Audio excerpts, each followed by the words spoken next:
This is Paul. Yeah. hmm You know J. Edgar Hoover? Yeah. Hmm. He was an FBI director.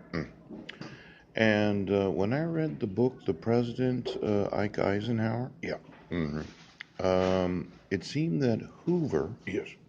oftentimes would disagree with the president. Yeah. Now, during a war, Yeah. there was a five-star general, and I think, well, at the end of World War II, we could find out who the five-star was. Yeah. It seemed that the four-star generals all had their own idea about how to win the war. Yes. And then Eisenhower, as I remember it, Yeah. he was a five-star general. Mm. Now, why don't we have a chain of command where everything flows through one individual? Right.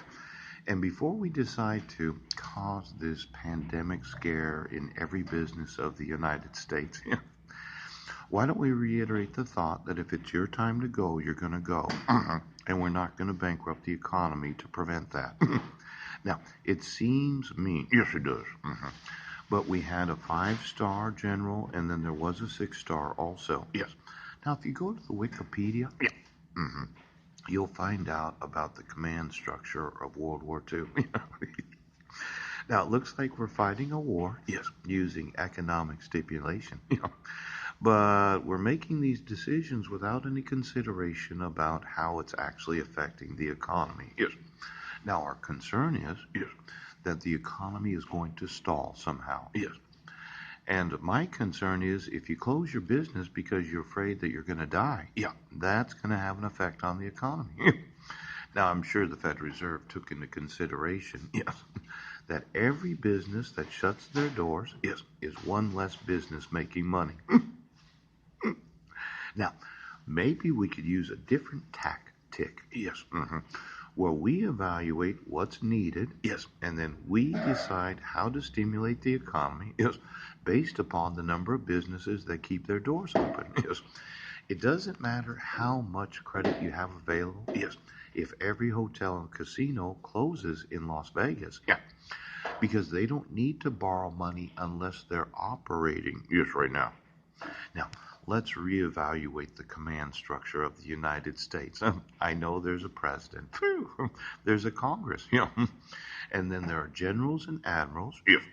and the whole thought that we should have somebody, Yes. that when you make these big decisions, Jerome, Yeah.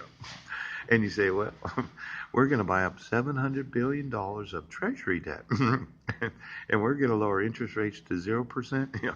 And I'm like, well, if they close their doors, because it doesn't matter how much available economic stimulation there is, Yes. unless businesses are open.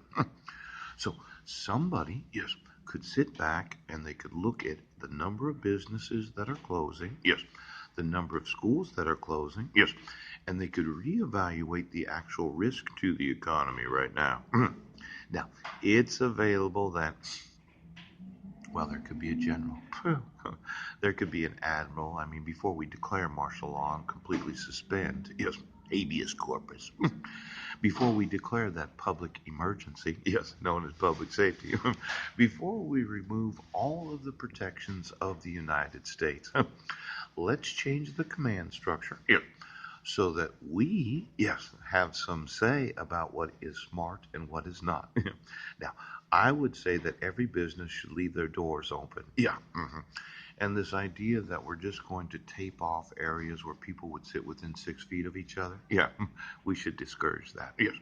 Now, it is available, Yes. to do some simple calculations on the effect, Yes. of those that it will be their time to go. Uh-huh. And this 6 foot rule, Yeah. maybe it's a 2 foot rule. Yes. We shouldn't sit on each other's lap. Yeah. Now, carefully consider Yes. that if businesses close their doors, Right. your stimulation will not stimulate anyone. Now, Jerome, when it's your time to go, it's your time to go. I'm sure you're good at economic policy, but